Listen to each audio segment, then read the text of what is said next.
Hello, my name is Carolina, and I want to share something incredible and somewhat frightening that happened to me and my brother almost 10 years ago that night. We were traveling to Canela, his hometown. We were going to visit his family during the winter holidays, and it was the first time we were traveling at night on the road, as we had been delayed due to some of my work commitments at that time. Already on the dirt road, my brother was sleeping and I was listening to music while driving. Suddenly, I saw ahead of me an elderly woman riding a bicycle on the side of the road. What caught my attention was that she had a cart tied behind the bicycle, and in that cart was a small boy about 4 years old. I was so surprised that I woke my brother so he could see. He was as impressed as I was because it was very dangerous for that lady to carry a child tied to a bicycle on the side of the road at that time of night. It was something that caught our attention a lot, and to a certain extent, it angered my brother. He asked me to slow down and not lose sight of the lady because he was very concerned about the boy's safety. So, we followed behind this elderly woman for a while. The boy was facing away from us, so we never got to see his face. He was just sitting still, and the woman never looked back either. Suddenly, we saw the woman turn onto a path that led into the woods. What we found strange was that there were no lights or any indication that there were people or houses in that direction, just woods. We were worried about the boy, and my brother asked me to stop the car because he wanted to see where the woman was going with that child. When I parked, my brother got out almost immediately. I ran after him, fearing for his safety. The first thing we saw was the woman picking some flowers from the cart, but the boy was no longer there. My brother called out to where the woman was, and when she noticed our presence, she was startled and asked if everything was okay. My brother looked surprised, not knowing what she was talking about, and asked, "What boy?" The woman looked at us, surprised, not knowing what we were talking about, and asked what boy. My brother replied, "The boy who was sitting in this cart. We followed you the whole time, worried about his safety." Again, he asked where the boy had gone. The woman took off her hat and began to cry. She asked us to come closer.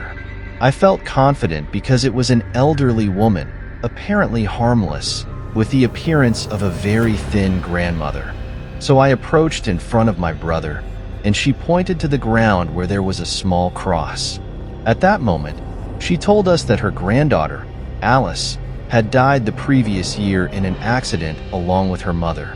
Since then, she had been making the same journey every month, bringing flowers to the place where they rested. The woman told us, "If you saw a little girl, that is my Alice, who always comes with me all the time." My brother and I were impressed when we read what was written on the cross. We realized that it was indeed a girl of only 4 years old. The cart she was pulling with the bicycle had been bought for her granddaughter because she liked to ride in it. My brother couldn't hold back the tears, gave the woman a hug, and we offered her a ride home as she already seemed very tired. She accepted, and we put the bicycle in the back. Already at her humble home, she showed us a picture of the girl, and although we had only seen her from behind, we could recognize that it was indeed the same girl we had seen in the cart. I know it's something very hard to believe, and if we hadn't experienced it, we might not have believed it. But when you live through these things, there is nothing you can do. I prefer not to give my exact location, as I feel safer sharing my story this way, and soon you will understand why. I was traveling down the road with my sister and my best friend. At that time, we were all 25 years old. We had taken a short weekend trip to the countryside, but it was already Sunday night, and we needed to return because my sister and I had work commitments early on Monday morning. It was 5:30 p.m., and we still had about 2 hours left to reach our city. With each passing minute, we were losing daylight. Suddenly, my sister, who was driving, alerted us that we were running out of fuel and needed to fill up urgently, or we would be stranded on the road. We scolded her for not telling us earlier. She apologized, saying that since we were engrossed in our conversation, she hadn't noticed. We had filled up before hitting the road, so she wasn't worried. We searched for a gas station on the map app, but there was none nearby. The closest one was over an hour away, almost at our city. Finally, we found one that was 30 minutes away. As we approached the station, we saw an elderly lady slowly walking by the side of the road, with an old shopping cart beside her. My sister stopped the car, and we decided to check if she needed help. I approached her and gently asked if she was okay. She lifted her head with tears in her eyes and said she was trying to find her house but was lost. My sister, my friend, and I exchanged worried looks, not knowing what to do. We decided to help her find her house since it was getting dark, and it didn't seem right to leave her alone. We asked for directions, but she seemed confused and couldn't give us clear information. We decided to take her to the nearest police station, hoping they could help her.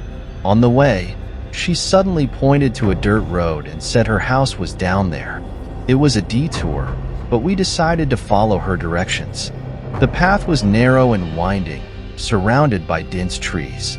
We felt a bit apprehensive, but the lady seemed sure, so we continued. After about 10 minutes, we arrived at a small, old house. The lady got out of the car with difficulty and walked toward the house. An elderly man came out, looking relieved. He hugged her tightly and thanked us deeply. He explained that his wife, Clara, had Alzheimer's and sometimes wandered off without him noticing. We felt a wave of relief and said our goodbyes, feeling good about having helped. As we turned to leave, the man called us back. He handed me a small, worn photo. It was of Clara, smiling and holding a bouquet of flowers. He told us that Clara had passed away 2 years ago, but he still took care of her in his memory. We were stunned and didn't know what to say. We drove back in silence, each of us processing what had happened. Finally, we reached the gas station, filled up the tank, and continued our journey home. This experience has stayed with me ever since. It's something I find hard to believe, but having lived through it, I cannot deny its reality.